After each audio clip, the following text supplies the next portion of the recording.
Life is a journey, and on this journey, we are bound to meet all kinds of people. Some will uplift us, support us, and bring out the best in us. But others, no matter how close they may seem, will do the exact opposite. Today, I want to talk to you about the 5 types of people you need to cut out of your life. We'll explore who these individuals are, why they're more of a hindrance than a help, and how you can identify them. This isn't just about making space in your life, it's about clearing the way for your own growth and happiness. So, if you appreciate diving deep into discussions that help us grow, and you're all about embracing the best version of yourself, I've got a simple favor to ask. Hit that subscribe button. And remember, every part of this video packs value, so make sure you don't skip any part as we anchor ourselves in some timeless Stoic wisdom to navigate these tricky waters. Ready? Let's get started and identify who might be holding you back from truly flourishing. Number 1. The competitor. Navigating through life, you're bound to cross paths with a variety of personalities, each bringing their own flavor to the mix. One of the more challenging types you might encounter is the competitor. You know the type. Someone who can't seem to let a moment pass without turning it into a battle of one-upmanship. They're the friend or colleague who sees every interaction as a chance to prove they're better, smarter, or more successful. It's not just about having a bit of competitive fun. Their need to compete is constant and often comes at the expense of your own successes and happiness. This relentless competition can be exhausting. It's like being in a race you never signed up for. These individuals might celebrate your setbacks with more enthusiasm than their own achievements, and that can feel pretty demoralizing. The key here is not to get caught up in their game. Stoicism teaches us the importance of focusing on what we can control and letting go of what we cannot. In this case, you cannot control their competitive nature, but you can control how you react to it. Instead of engaging in this endless competition, why not shift your focus to relationships that build you up? Here's how you can handle it. Start by setting boundaries. If the competitor crosses a line, be clear about what behaviors are not okay with you. Communication is crucial. Sometimes people don't realize the impact of their actions until it's pointed out to them. However, if discussing it doesn't change anything, it might be time to reassess the role they play in your life. Stoicism also teaches us about the impermanence of external conditions, including relationships. It reminds us that sometimes, for our own peace and growth, we need to make hard choices about who we keep in our inner circle. Surround yourself with people who are supporters, not rivals. Seek out friends and allies who cheer for your victories and help you learn from your losses rather than revel in them. These are the relationships that will enrich your life and encourage personal and professional growth. A true friend in the Stoic sense enhances your ability to live virtuously and happily, not one who constantly challenges your self-worth through competition. Embracing this philosophy helps us cultivate a mindset that values cooperation over competition. It teaches us that our real success comes not from outdoing others, but from improving ourselves and contributing to the well-being of those around us. It's about finding joy in the success of others as much as in our own, creating an environment of mutual respect and encouragement. So, the next time you find yourself dealing with a competitor, remember that you have the power to choose how this relationship affects you. Opt for paths that lead to growth and happiness. Choose collaboration over competition. After all, life's too short to spend it in unnecessary rivalry. Number 2. The user. In our circle of acquaintances, we often encounter a variety of personalities that shape our interactions and, ultimately, our lives. Among these, the user stands out as a particularly challenging figure. This individual often masquerades as a friend, but their actions reveal a different agenda. They're consistently present when it benefits them, quick to ask for favors or support, but conspicuously absent when you're the one in need. This type of relationship can drain your resources and emotional energy, leaving you feeling unappreciated and exploited. Dealing with users requires a strategic approach grounded in self-respect and clear boundaries. Stoicism, a philosophy that teaches the value of understanding our emotions and managing our reactions, offers valuable insights for handling such situations. Stoics emphasize the importance of focusing on what we can control, our responses and our boundaries. In the case of the user, you control the access they have to your time and energy. It's important to start setting firm boundaries. This means being clear about what you are and are not willing to offer in a relationship. When a user comes calling, consider whether you are helping because you want to or because you feel obligated. If it's the latter, it might be time to say no. This isn't about being unkind. It's about ensuring mutual respect in all your relationships. Remember, it's okay to refuse a request if fulfilling it would leave you feeling resentful or taken advantage of. Communicating these boundaries can be as simple as saying, "I'd love to help, but I really need to focus on my own priorities right now." Or, "I've noticed I'm often there for you, which I'm happy to do, but I feel like it's not reciprocated when I need support." Expressions like these aren't just verbal statements. They are affirmations of your self-worth and reminders that true friendships are reciprocal. Moreover, embracing Stoicism can help us detach from the negative emotions that arise when dealing with a user.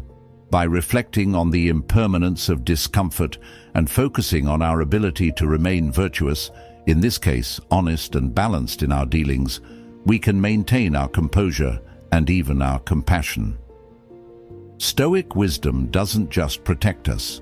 It teaches us to maintain our integrity, even in the face of challenging relationships. In nurturing relationships that are truly reciprocal, we enhance our lives and align more closely with Stoic principles, which advocate for harmony and the mutual exchange of good. Life is too short to maintain one-sided relationships that leave us depleted. Instead, we should invest our energy in connections that are nurturing, supportive, and balanced. By choosing to surround ourselves with people who value and respect our contributions as much as we value theirs, we not only uphold our dignity, but also foster a community of genuine and supportive relationships. Remember that while you cannot control the actions of others, you can control how you respond.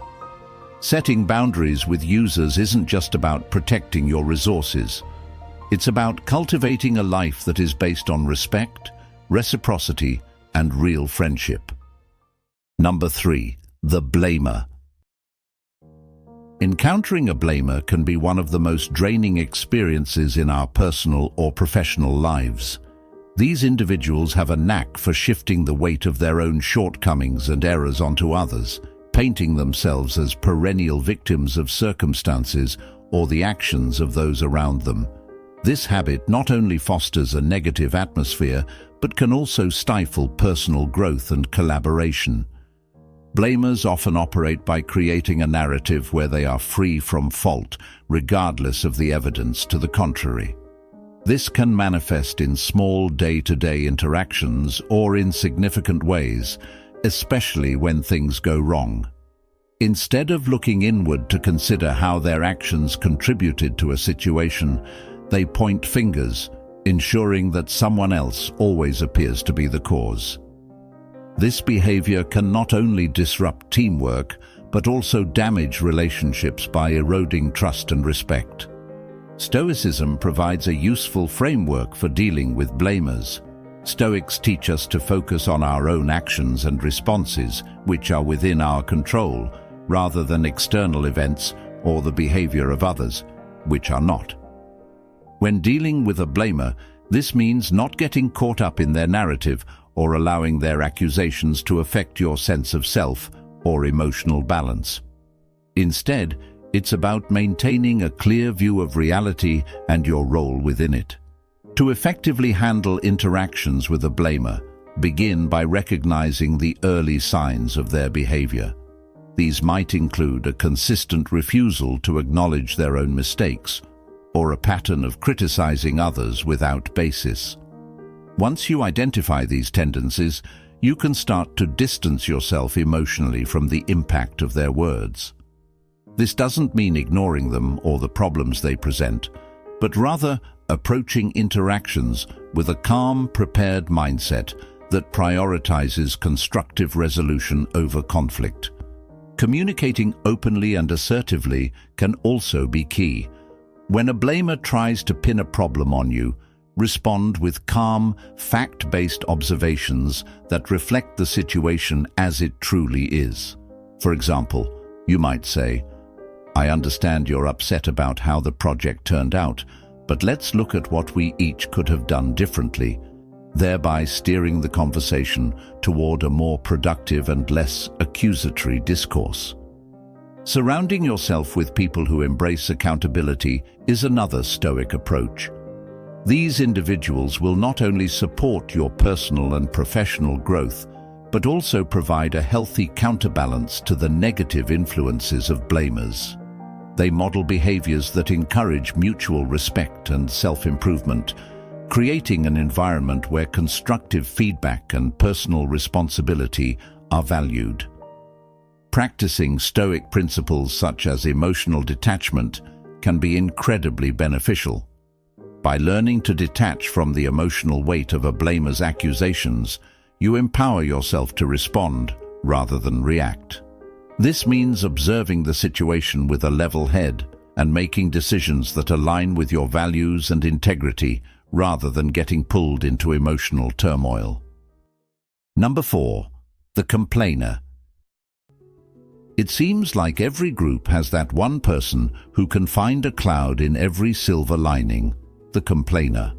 Their endless grievances about work, relationships, or even the weather can quickly dominate conversations and darken any gathering. This negativity doesn't just dampen the mood.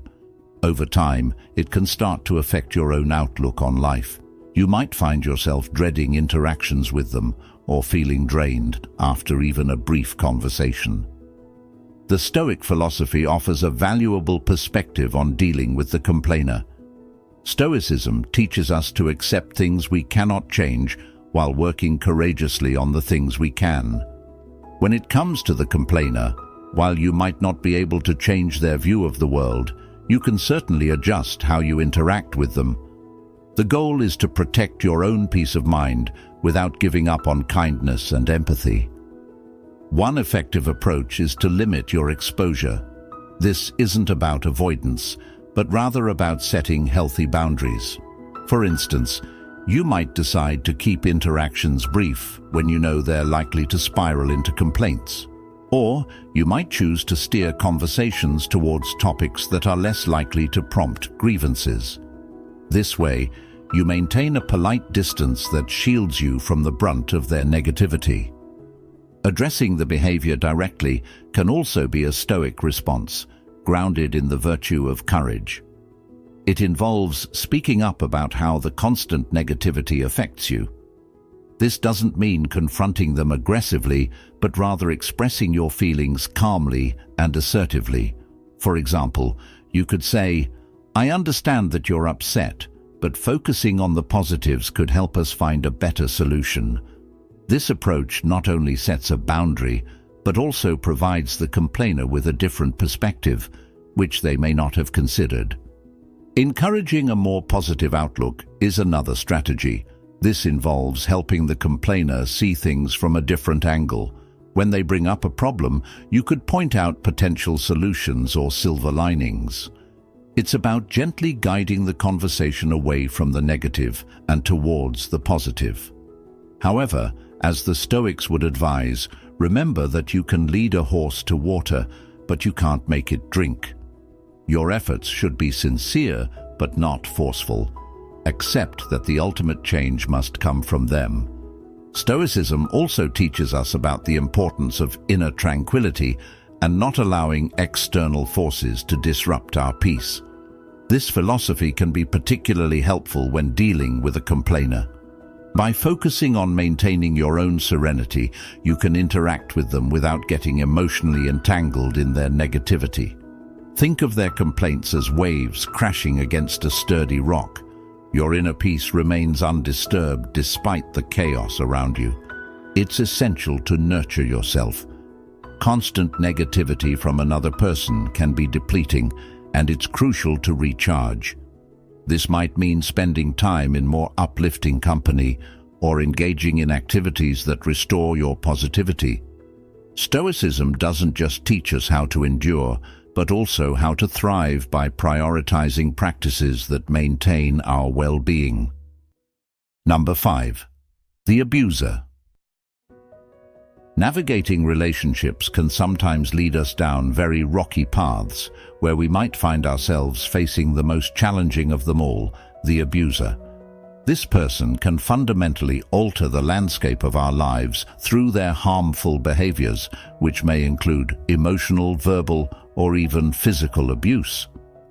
The impact of such relationships is deeply destructive, not only affecting our well-being but also our perception of self-worth and our ability to trust others. Understanding the signs of abusive behavior is the first critical step towards safeguarding oneself. Abusers often employ manipulation and fear to dominate and control, making their victims feel powerless and isolated. Recognizing these patterns early can be life-saving. These signs might manifest as derogatory comments that make you question your own value, coercive control over aspects of your life like finances or social interactions, or threats that keep you in a state of constant anxiety. Stoicism provides a powerful framework for dealing with such situations. It emphasizes the importance of distinguishing between what we can and cannot control. In the context of an abusive relationship, this means recognizing that while we cannot control the abuser's actions, we can control our response, including our decision to seek help and remove ourselves from the harmful environment.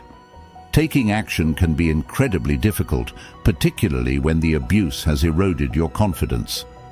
However, Stoicism also teaches us about courage, the courage to make hard choices for the sake of our own dignity and peace.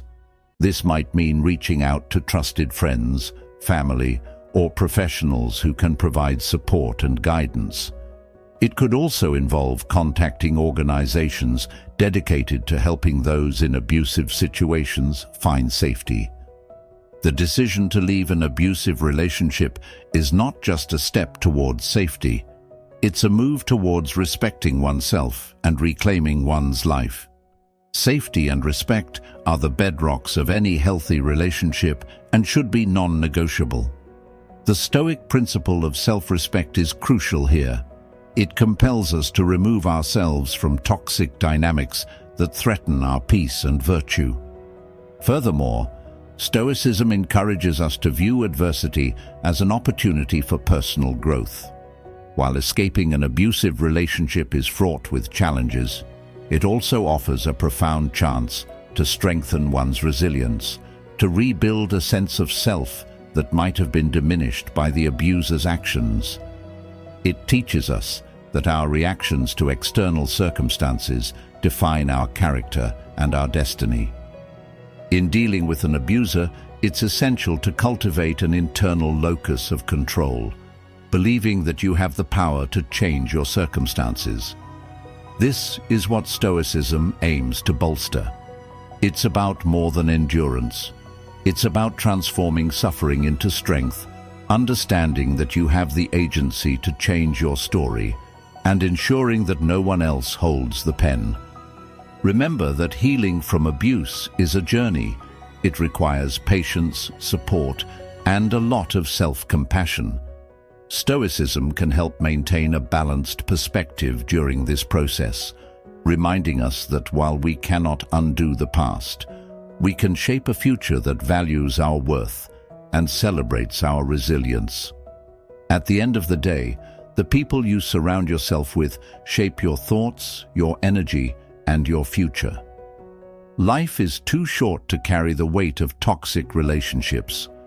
Choose peace over chaos, growth over stagnation, and self-respect over compromise.